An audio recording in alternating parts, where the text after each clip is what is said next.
Hi, my name is Lois Peterson, or you'll see on the modules it hyphenated as Lois Coons Peterson, and I teach kindergarten through fifth grade special education. I'm the ed specialist intern at my school.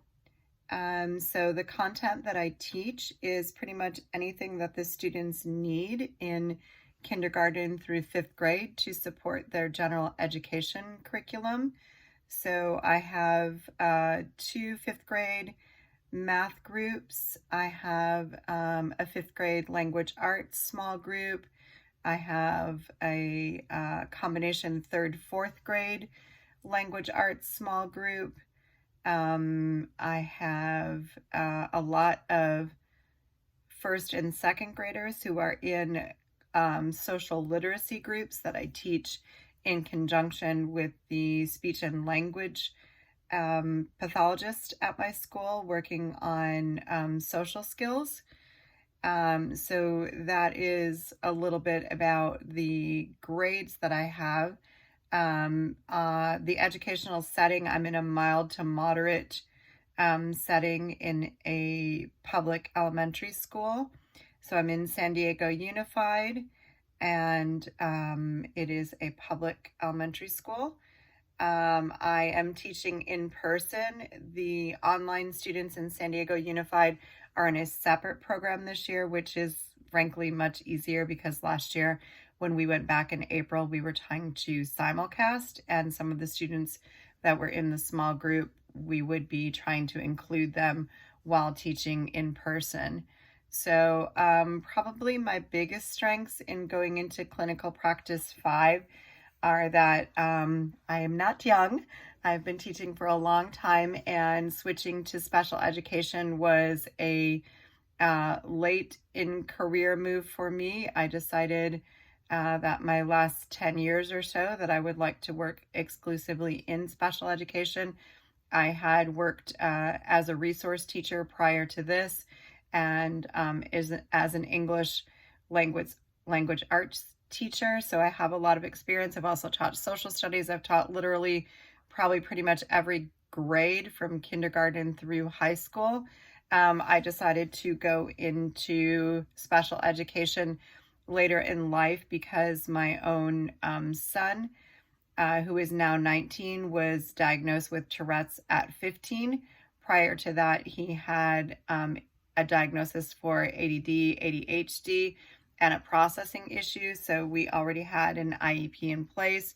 And then when he got diagnosed with the Tourette's, we kind of had to take it up a notch. So from seeing what my own son has gone through, that kind of inspired me to go ahead and pursue the second certification in California for special education.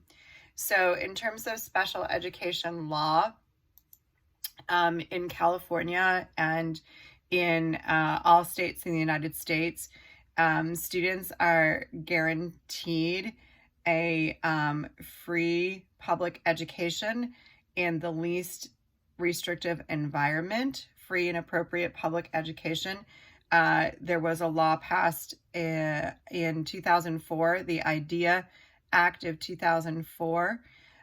So each student is educated to the maximum extent appropriate with his or her peers without disabilities, and the IEP team determines what that means for each individual student. One type of placement option may not be appropriate for all students. According to Special Education Law by Beverly Johns, that students have to participate in statewide assessments, either with or without accommodations, and a student's IEP team or the 504 accommodation plan team will determine their participation and accommodations. The IE team has to acknowledge and be knowledgeable about a particular assessment when considering what assessment is appropriate for the student, because accommodations might vary and must maintain the integrity of the test. So a free and appropriate public education under Section 504 means that it is an education that is comparable with the education of other students. FAPE, as we call it, under the IDEA Act 2004, it means that one is it's been a long day. I had a parent meeting and an SST, and I'm getting ready for an IEP, so I live this all day long. But FAPE under IDEA 2004 means one that is based on the individual needs of the student and includes specially designated instruction for those students. For example, a student whose disability has been identified under the category of, say, emotional disturbance receives service under IDEA 2004 and receives an individualized behavior intervention plan, what we call a BIP. Special ed is filled with acronyms. The same student can have a stricter consequence for a behavior problem than a student without a disability. So we must follow both 504 and IDEA 2004 and make sure that all students with disabilities have access to a comparable education.